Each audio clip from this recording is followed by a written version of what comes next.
Bismillahirrahmanirrahim. Assalamualaikum warahmatullahi wabarakatuh. Alhamdulillahi wassalatu wassalamu ala asyrafi anbiya'i wal mursalin ala nabiyina Muhammadin sallallahu alaihi wa ala alihi wa sahbihi wasallam.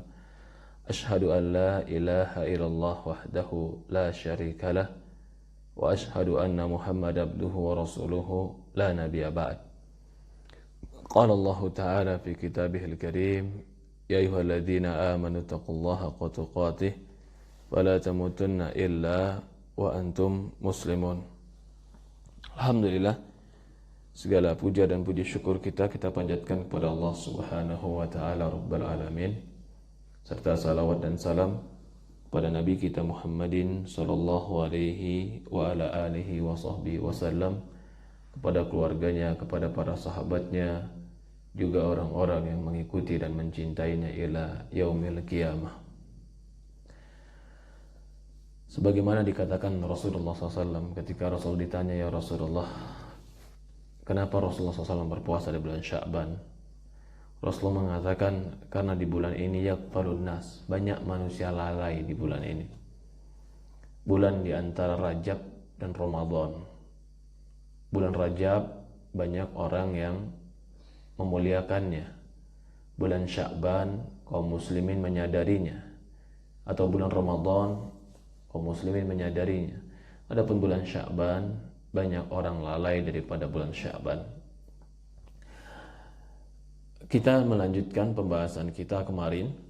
Mungkin lanjutan ini sedikit saja. Kita akan membacakan beberapa hadis yang dhaif, yang lemah, yang berkaitan dengan bulan Sya'ban. Sebenarnya hadis yang sahih sudah kita baca kemarin, bahwasannya Allah Subhanahu wa taala yattali'u ala ibadihi. Allah yattali', melihat kepada hamba-hambanya, memperhatikan dan memilih hamba-hambanya, dan mengampuni hamba-hambanya kecuali yang pertama, orang yang saling bermusuhan.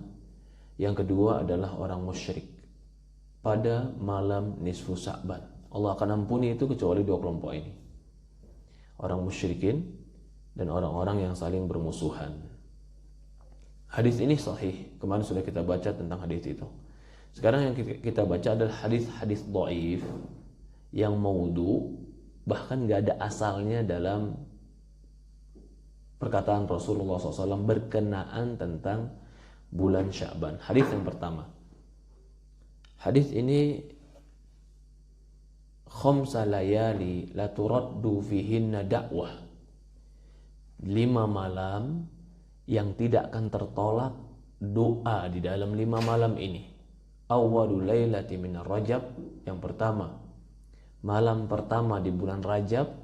Lailatun nisfu minasya'ban, yang kedua, malam pertengahan di bulan Sya'ban.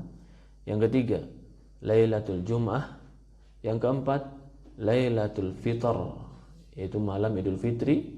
Yang kelima, Lailatul Nahar, yaitu malam Idul Adha. Hadis ini dhaif, disebutkan dalam kitab Silsilatul Dhaifah. Syekh Albani menunjukkan bahwasannya hadis ini dhaif. Kita katakan di malam nisfu Sya'ban Allah mengampuni dosa, betul, kecuali orang-orang yang bermusuhan dan orang-orang melakukan kesyirikan. Tetapi mengkhususkan atau mengatakan hadis ini sahih, ini adalah kesalahan. Hadis yang kedua yang berkenaan tentang nisfu Sya'ban juga, Rasulullah mengatakan, katanya, hadisnya di lafadznya bahwasannya Jibril datang dan berkata kepadaku pada malam nisfu Sya'ban, lillahi fiha utaqa minan nar. Di malam nisfu Sya'ban Allah akan membebaskan dari neraka bi'adadi sya'ri ghanamil kalb, lebih banyak daripada jumlah bulu kambing yang ada pada kambing. Hadis ini juga dhaif, diriwayatkan oleh Imam Ibnu Majah. Ya, Syekh Albani mengatakan hadis ini dhaif. Juga disebutkan dalam Kitabul Ilal bahwasannya Ilal Ibnu Zawji hadis ini juga dhaif. Hadis yang ketiga. Ya, hadis yang kedua tadi bahwasannya lafaz seperti itu hadis dhaif. Tapi makna bahwasannya Allah akan mengampuni dosa manusia pada malam nisfu Sya'ban itu maknanya benar, kecuali dua kelompok yang kita sebutkan tadi, yaitu musyrikin dan orang yang saling bermusuhan, syahna. Hadis yang ketiga. Ya Ali, man shalla lailatan nisfu min Sya'ban mi'atu rak'atin bi alfi qul huwallahu ahad qadallahu lahu kullu hajatin talabaha tilka lailah. Dalam hadis ini dikatakan, hadis ini juga dhaif, diriwayatkan oleh atau disebutkan dalam kitab Al-Manar Ibnu Abdullah Abi Abdullah Muhammad Hanbali, juga dalam kitab Kashful Khifa.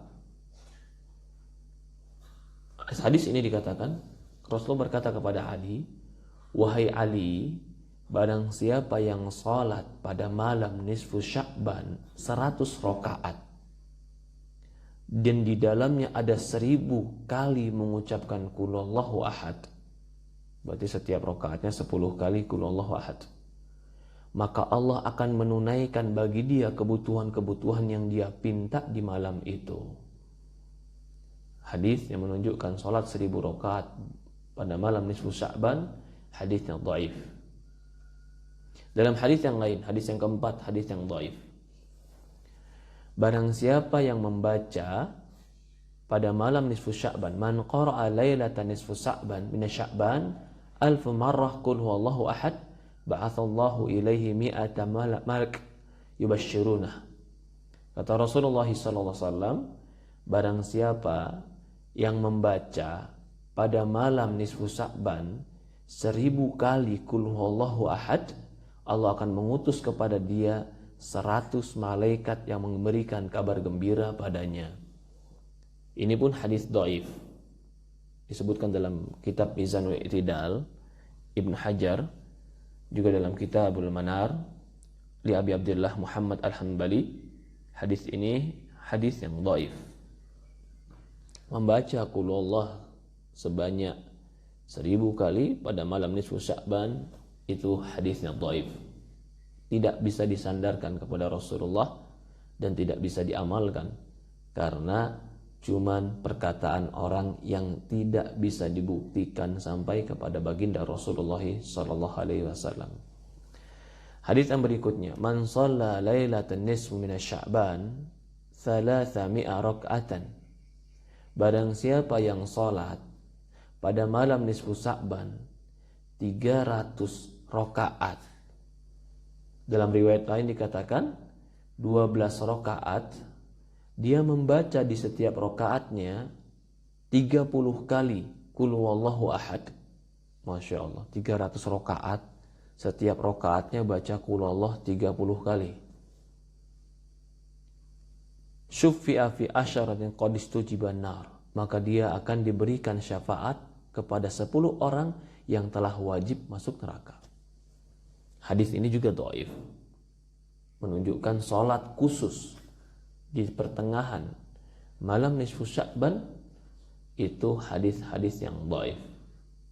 Hadis ini dhaif disebutkan juga dalam kitab Kashful Khifa, ya, juga dalam kitab Naqdul Manqul Izra'i. Hadis yang keenam yang dhaif juga adalah Sya'banu syahri. Sya'ban itu adalah bulanku. Ini hadis dhaif disebutkan oleh Syekh Albani dalam kitab Silsilatul Dhaifah, yang disebutkan bahwa termasuk dalam hadis yang dhaif. Silsilah Dhaifah hadis 4400. Hadis yang ketujuh tentang bulan Sya'ban. Man ahya lailatul 'id wa lailatin nisfu min Sya'ban lam yamut qalbuhu yauma tamutu qulub. Barang siapa yang menghidupkan 2 malam hari raya, yaitu hari raya Idul Fitri dan hari raya Idul Adha, wa lailatun nisfu min Sya'ban, dan dia menghidupkan malam hari di bulan Sya'ban, lam yamut qalbuhu yauma tamutul qulub. Hatinya enggak bakalan pernah mati ketika mati hati-hati manusia. Hadis ini juga dhaif, disebutkan dalam kitab Al-Ilal li Ibnu Zawji. Ya, ini hadis juga disebutkan dalam kitab Isabah Ibnu Hajar, juga yang lainnya, juga Mizan I'tidal disebutkan dalam kitab ini. Tapi hadis ini hadis yang lemah, mengkhususkan menghidupkan malam-malam nisfu Sya'ban. Hadis yang ke-9, Allahumma barik lana fi Rajab wa Sya'ban wa balikna fi Ramadan.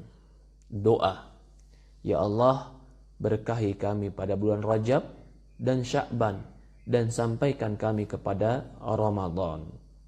Hadis ini dhaif, didhaifkan oleh Syekh Albani. Juga disebutkan dalam kitab Mizanul I'tidal, juga disebutkan dalam Majma' Zawaid lil Haythami. Hadis ini hadis yang dhaif. Allahumma barik lana fi Rajab wa Sya'ban wa balikna fi Ramadan. Tapi doa ini, jika kita tetap ingin berdoa dengan doa ini, selama tidak meyakini bahwasannya ini ucapan Rasulullah SAW, atau kita hanya meyakini ucapan para ulama, tetap sebagian ulama membolehkannya. Allahumma barik lana fi Rajab, Allahumma barik lana fi Rajab wa Sya'ban wa balikna Ramadan. Ya Allah, berkahilah Rajab dan Sya'ban kami, dan sampaikan kami kepada bulan Ramadan. Hadis yang ke-10. Hadis yang ke-10, Fadlu syahri Sya'ban ka fadli ala sairil anbiya. Kata Rasulullah SAW, hadis yang maudhu, keutamaan bulan Sya'ban itu bagaikan keutamaanku di antara seluruh para nabi. Hadis ini maudhu. Di dalam kitab Tabyinul Ajib, Ibnu Hajar menyebutkan. Juga dalam kitab Kashful Khifa disebutkan juga. Bahkan disebutkan dalam kitab Masnu' karya Ali bin Sultan Al-Qari. Hadis ini hadis yang maudhu, sangat lemah. Hadis yang ke-11 tentang nisfu Sya'ban atau bulan Sya'ban. Idza kanatil lailu nisfu Sya'ban min Sya'ban faqumu lailaha wa sumu nahariha fasumu naharaha. Kata Rasulullah SAW, jika sudah masuk pertengahan Sya'ban, maka solatlah di malamnya dan puasalah di siangnya. Hadis ini maudhu, disebutkan oleh Syekh Albani dalam kitab Hadis Dhaifah, juga Ibnu Jauzi dalam kitab Al-Ilal. Jadi perintah khusus menghidupkan malam-malam nisfu Sya'ban dan berpuasa di hari nisfu Sya'ban itu pada tanggal 15 Sya'ban, hadis-hadisnya enggak ada yang sahih. Hadis yang sahih cuman innallaha yattali'u ala ibadi. Allah melihat kepada hamba-hambanya dan akan mengampuni hamba-hambanya pada malam nisfu Sya'ban, kecuali orang yang berbuat syirik dan orang-orang yang syahna, saling bermusuhan. Para ikhwanu fiddin rahimani rahimakumullah, nisfu Sya'ban Allah mengampuni dosa. Nisfu Sya'ban ada beberapa kelompok yang tidak diampuni, tapi tidak ada ritual-ritual khusus. Bukan berarti kita katakan kemarin kita tidak boleh sholat di malam itu. Sholat seperti biasanya. Yang biasa sholat tahajud, ya sholat tahajud. Yang biasa nisfu Sya'ban tanggal 15, yang biasa puasa di tengah bulan puasa, dipersilahkan. Bukan karena mengkhususkan nisfu Sya'bannya, tapi karena kebiasaan kita. Bagi yang berpuasa umpamanya tanggal 14, 15, 16, silahkan puasa 14, 15, 16.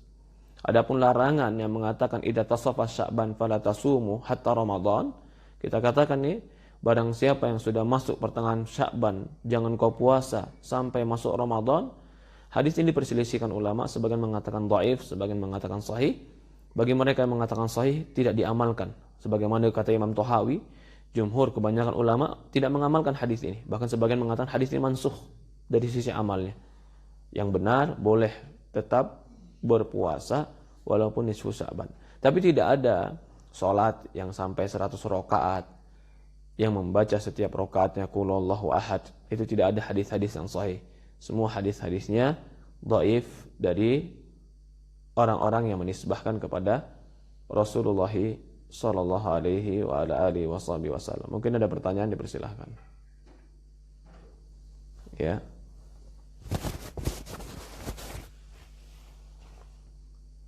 Tidak ada kita cukupkan, kurang lebih mohon maaf. Subhanakallahumma wa bihamdihi subhanallah ilaha illa anta nastaghfiruka wa atubu ilaik. Assalamualaikum warahmatullahi wabarakatuh.